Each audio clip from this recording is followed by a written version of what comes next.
빅텍들이 우리나라에 호텔을 잡아놓고 삼성이라든지 하이닉스 이 구매 담당자 만나가지고 제발 달라고 그렇게 얘기를 하고 있고, 구글 같은 경우에는 그 구매 담당자가 잘렸대요. 딜을 못 구해가지고. 경쟁이 되게 치열한 거예요.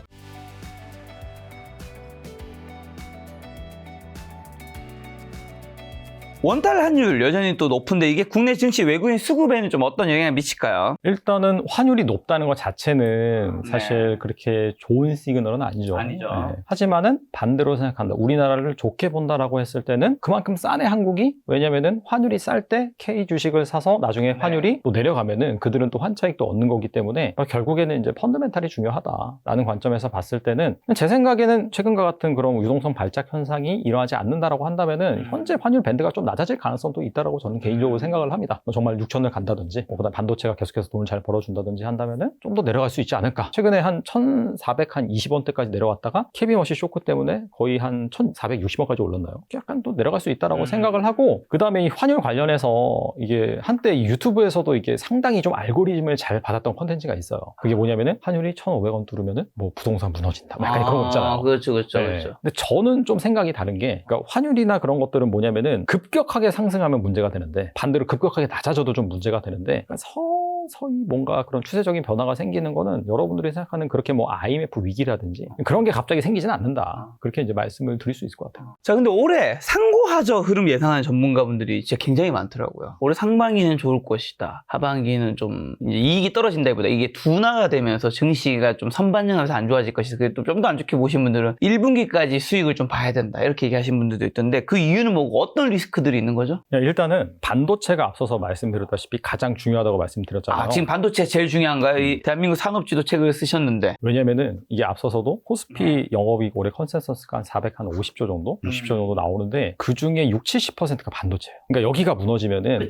그냥 끝이에요. 딴 섹터가 잘 나간다 하더라도 워낙 비중이 크기 때문에. 근데 일단 최근에 그런 반도체 업황이라든지 계약 조건, 가격의 흐름 등을 봤을 때는 상반기까지는 무난할 것 같은데? 이런 컨센서스가 있는 거죠, 시장에. 근데 하반기에는 그거 잘 모르겠는데 아직 안 보이니까 하반기에 뭔가 큰 악재가 있다라기보다도 아직 불확실하니까. 사실 증시에서 가장 무서워하는 건 뭐냐면 악재가 아니라 불확실성이거든요. 하반기엔 잘 모르겠어. 이제 그런 상황이 있는 거고, 그 다음에 하반기에 또 주요 이슈가 있는 게 미국에서 중간 선거가 있잖아요. 근데 최근에 아시다시피 이민 단속국 IC 사태도 보시면은 뭐 살인, 뭐 총기로 인해서 사망 사건도 좀 많이 발생을 하고 있고, 그러면서 지금 지지율이 좀 많이 떨어졌어요. 트럼프 대통령의. 지금 뭐 이게 이제 진보 쪽 언론이랑 보수 쪽 언론이랑 조사하는 뭐 데이터베이스가 다르다라고 해서 제가 좀 보니까 전반적으로 트럼프 대통령의 지지율이 30% 후반에서 40% 중반 정도, 가장 높은 게. 그다음에 이제 지지하지 않는다는 거기에서 빼면 되겠죠. 100마이너스 빼면 되니까. 그러니까 지지하지 않는다는 여론이 한 50%에서 60% 사이 정도. 그 정도 되는 상황에서 그다음에 이 텍사스 최근에 보궐선거가 있었거든요. 근데 여기 상원 모두 다 민주당이 당선됐어요. 그리고 상원 같은 경우에가 트럼프 대통령이 대선 당시에 거의 17%, 14% 정도로 따돌린 그런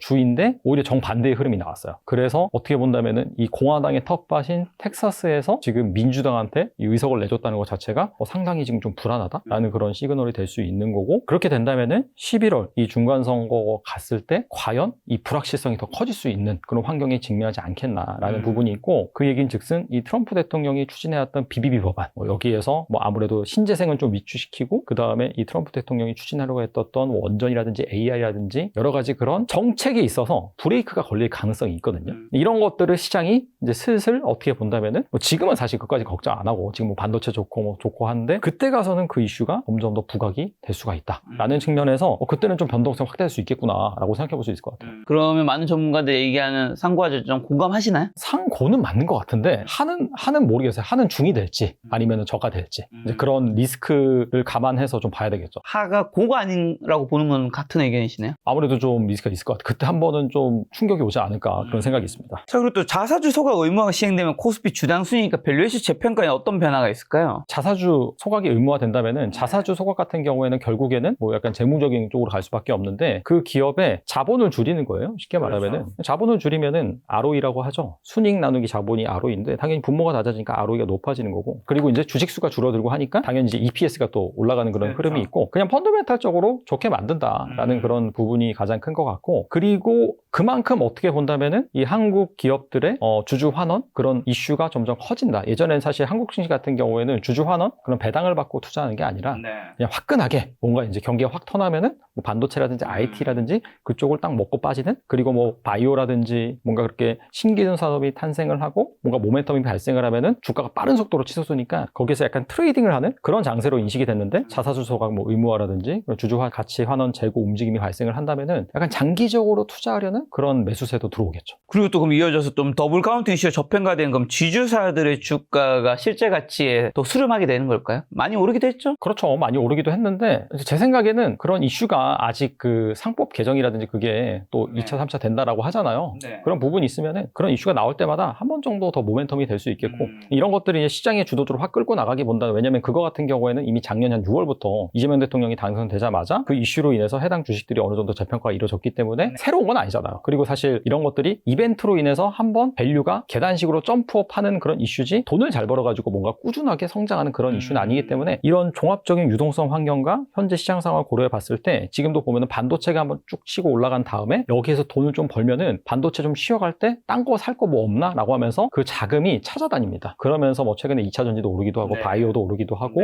뭐 로봇도 오르기도 하고 그런 건데, 그런 흐름에서 방금 말씀하신 상법 개정이라든지 이 지주사 밸류 관련해서 뭔가 프로그램이 나오면은 또 한 번 정도는 시세를 줄 가능성이 있다. 그럼 지주사 투자는 추천을 하시는 편인 건가요? 저는 개인적으로 추천하진 않아요.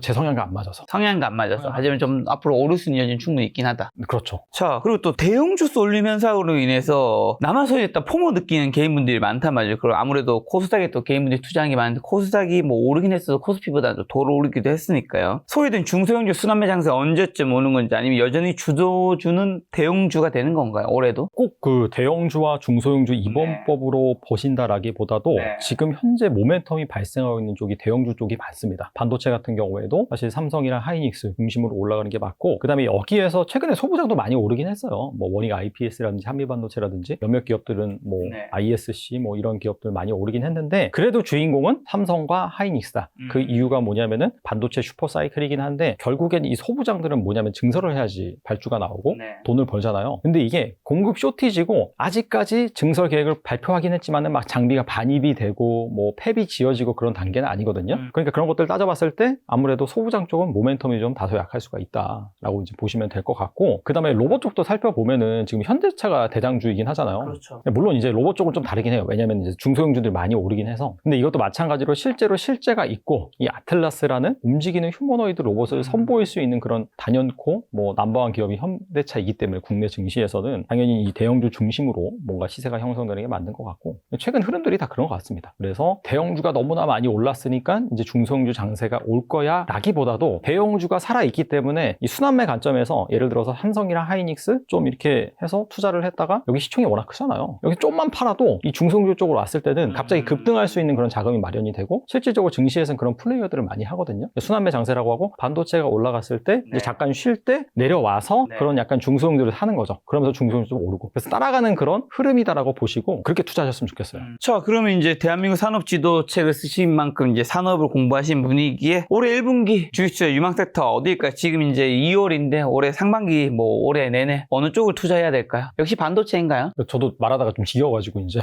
좀 다른 것 좀 말씀드릴게요. 일단 반도체 안 좋다는 게 아니라 반도체 당연히 좋고, 조선도 좋고, 반도체 조선 좋고. 네, 다 좋고, 원래 근데 작년부터 좋았던 그런 업종이잖아요. 좀 추가적으로 살펴보면은 화장품 같은 경우에 1월 수출이 이제 38% 정도 증가를 했더라고요.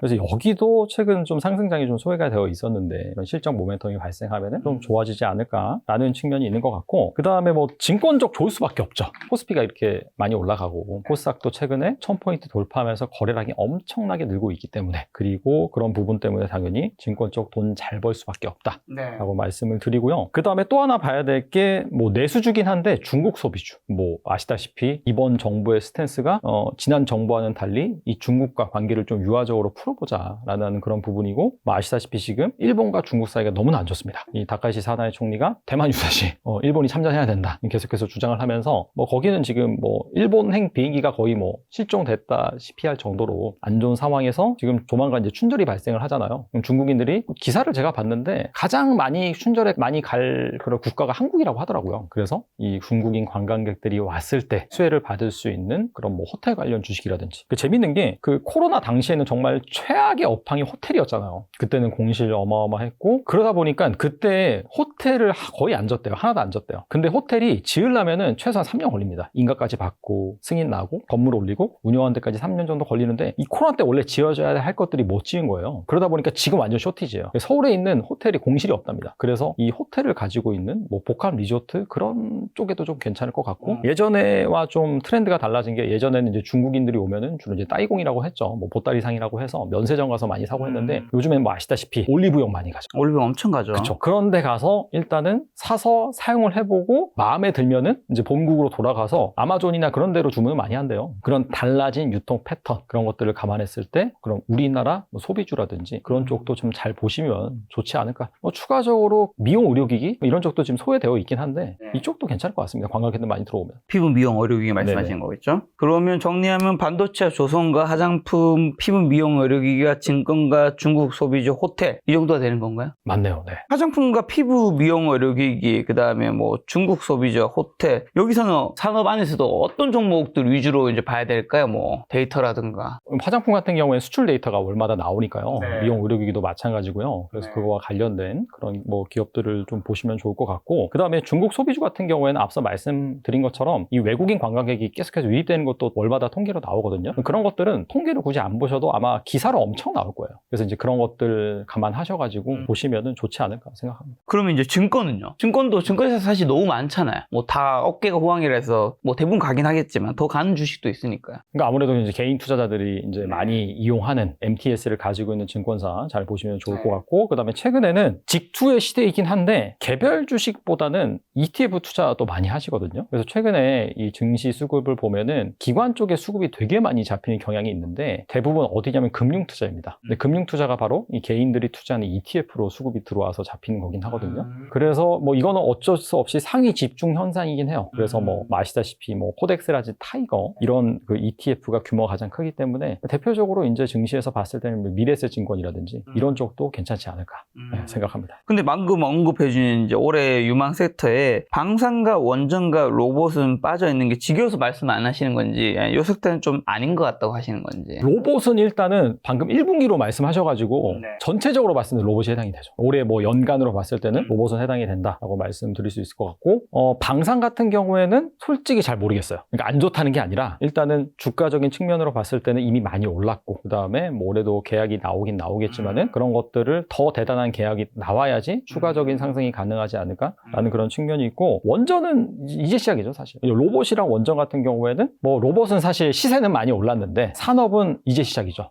뭐 그런 측면이 있고 로봇 같은 경우에 좀 말씀을 드리면은 아무래도 이제 뭐 현대차 CES에서 이제 아틀라스 로봇 선보이면서 근데 사실 로봇 하면은 글로벌에서 미국과 중국의 대결이었는데 한국도 있었네? 라는 그런 컨센서스가 형성이 되면서 지금 현대차가 뭐 단기간에 이제 2배 정도 오른 그런 흐름이라고 볼 수 있었잖아요. 로봇 같은 경우에는 아직은 숫자가 나오는 그런 산업은 아닙니다. 그러니까 많이 오른 거예요. 오히려 숫자가 나오기 시작하면은 옥석가리기가 되게 심해질 거고 아마 대부분의 주식들이 폭락할 거예요. 하지만 지금은 숫자가 나오는 그런 구간이 아니고 지금은 비전으로 간다. 최근에 테슬라 실적 발표에서도 모델 X랑 모델 S 생산 중단을 하면서 단종한다면서요. 그렇죠. 그 공장을 개조를 해가지고 옵티머스 로봇 연간 100만 대 생산 공장을 만들겠다라고 밝혔잖아요. 이런 것들이 우리나라에 있는 로봇주한테도 다 영향을 미치는 거죠.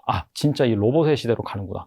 이 글로벌 로봇 시대. 테슬라가 2030년에 로봇을 몇 대 만들려고 하냐면 1000만 대 만들려고 하고 있어요. 그 얘기는 즉슨 뭐냐면은 자동차 시장보다 이 로봇 시장이 더 크다. 그런 걸 의미를 하는 거고 자동차는 1년에 한 9천만 대 정도 팔리는 시장인데 로봇은 그게 아니라 억 단위로 팔릴 것이다 라고 이제 예상을 하는 거죠. 가정에 각 한 대씩 있을 수도 있고 산업 현장에 있는 그런 뭐 제조업 일자리 그런 것들 대체할 수도 있고 그런 것들 다 감안해 봤을 때는 훨씬 로봇의 대수가 많아질 것이다. 이제 그런 비전들이 나오기 때문에 그런 것들의 모멘텀을 받고 우리나라 이제 로봇주들이 지금 시세가 나오는 거죠. 전일 그 코스닥 폭락했을 때도 외국인들이 뭐 샀는지 잘 보니까 로봇주 좀 샀더라고요. 제약바이오랑. 그래서 이런 쪽은 확실히 좀 시세가 살아있구나 라는 것을 좀 알 수가 있습니다. 원전과 로봇은 괜찮게 보시는데 로봇은 아직 실제 숫자가 찍히면 오히려 좀 떨어질 수도 있다. 근데 아까 방사는 여전히 이제 좋게 보신다 했지만 가격이 너무 많이 올라서 좀 산업은 좋은데 산업은 좋은데 주가 측면에서 여기에서 더 가려면 더 대단한 게 나와야 될 것 같은데 라고 하는 부담감은 있다.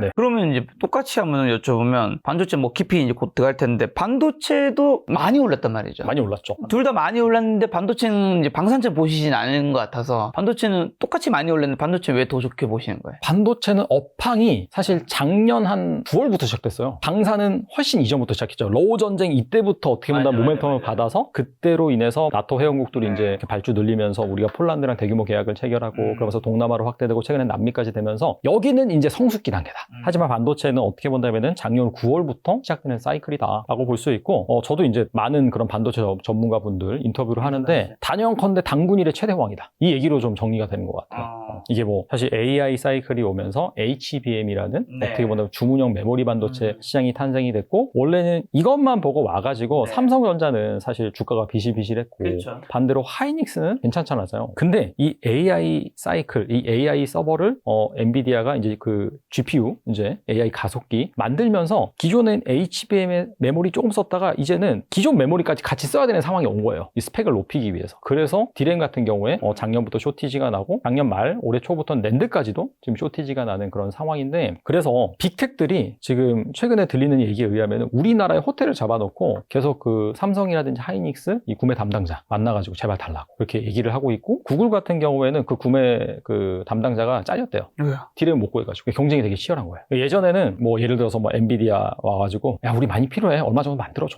근데 구글도 와가지고 얼마 정도 만들어줘. 그러면 그 얘기를 다 들어줬대요. 그래서 엄청나게 만들어 놓으면 나중에 안 사가. 그만큼 수요가 또 발생 안 하니까. 그래서 이 공급 과잉이 돼가지고 재고가 쌓여가지고 이제 산업이 확 사이클이 꺾이는 그런 사이클이었는데 이미 이제 그런 양치기 전혀 많이 당한 거죠. 메모리 3사가. 그러면서 이젠 그렇게 만들어 달라는데 다 안 만들어주고 실질적으로 딱 물어봐가지고 정말 사갈 것만 딱 만들어주고 그 다음에 계속해서 가격이 오르다 보니까 계약도 잘 안 해주는 거예요. 사실은 원래는 이제 그쪽에서 분기 단위로 좀 계약을 맺어서 하자라고 하는데 그걸 다 들어주지도 않고 가격이 뭐 실시간으로 계속해서 오르니까 약간 시가로 판매하려고 하는 그렇게 해야지 사실 더 이익이긴 하니까 물론 다 그렇게 판매한 건 아니고 어느 정도 계약을 맺고 하긴 하는데 아무튼 간에 지금 이 메모리 3사 입장에서는 굳이 뭐 장기 계약을 맺어주지 않는 게 더 유리한 상황이다. 가격이 계속해서 오르기 때문에. 그리고 지금 보면 올해 삼성전자가 캐파 증설 생산량이 한 5% 정도, 하이닉스가 8% 정도, 마이크론은 작년과 유사한 수준. 그러니까 아직까지 이 팹을 늘릴 수 있는 상황이 아닌 거예요. 그러다 보니까 가격이 오르는 거고 최근에 이제 다 발표를 하긴 했어요. 근데 계산을 해보면은 2028년부터 이제 공급량이 늘어납니다. 본격적으로 늘어나는 시점은. 그래서 뭐 시장에 형성되어 있는 컨센서스 같은 경우에는 2027년까지는 쇼티지가 지속이 된다. 그래서 디램 시장 규모 전망치 이런 그 시장 조사 기관들의 그 전망치를 보면은 올해 이 메모리 시장이 2배 정도 성장을 해요. 그리고 내년에는 한 50% 정도 성장하나 그런 걸로 나와 있거든요. 그래서 저는 올해까지는 주가 측면에서는 좀 괜찮지 않을까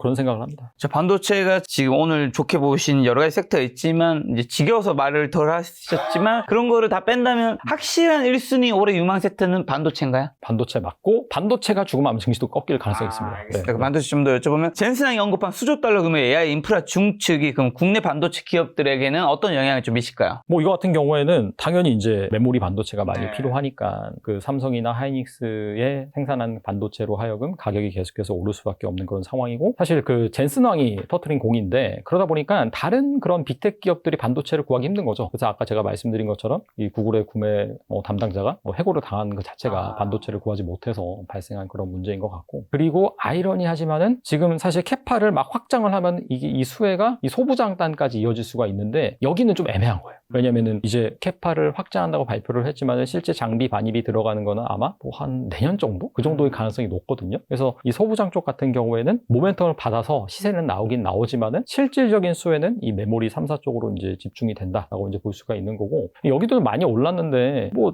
더 오를 수 있을까라는 의문이 들 수 있긴 한데 지금 오른 거는요 EPS가 올라서 오른 거예요. 그러니까 예상 실적이 점점 올라가니까 거기에 맞게끔 오른 거고 멀티플은 거의 안 올랐다고 보시면 돼요. 원래 이제 주가 상승이 멀티플 상승과 EPS 상승이 같이 맞물리는 그런 구간인데 지금 현재까지는 EPS만 올라서 올랐다라고 이제 볼 수가 있는 거고 근데 아까 말씀드린 것처럼 당군일의 지금 최대 메모리 호황인데 이런 상황에서 멀티플도 오를 수 있는 환경이 되지 않을까라고 생각하는 게 이제 합리적인 것 같고 그런 차원에서 본다면은 제 생각에는 여기에서 끝날 것 같지는 않고요. 그 다음에 사실 키옥시아 같은 경우에는요 1년 전보다 700% 올랐어요. 키옥시아가 이제 일본에 있는 이제 낸드 플래시 제조 업체인데 원래는 여기 막 매각한다 그러고 난리도 아니었거든요 한때 업황 안 좋을 때는. 근데 어떻게 하다 보니까 지금 완전히 그 메모리 업황에 쓰나미가 밀려들다 보니까 돈을 엄청 잘 버니까 700% 오는 거고 아마 미국의 미국 맞나 샌디스크 같은 경우는 1100% 올랐을 거예요. 그러니까 이런 걸 감안하면은 이게 많이 오른 게 아니에요 사실.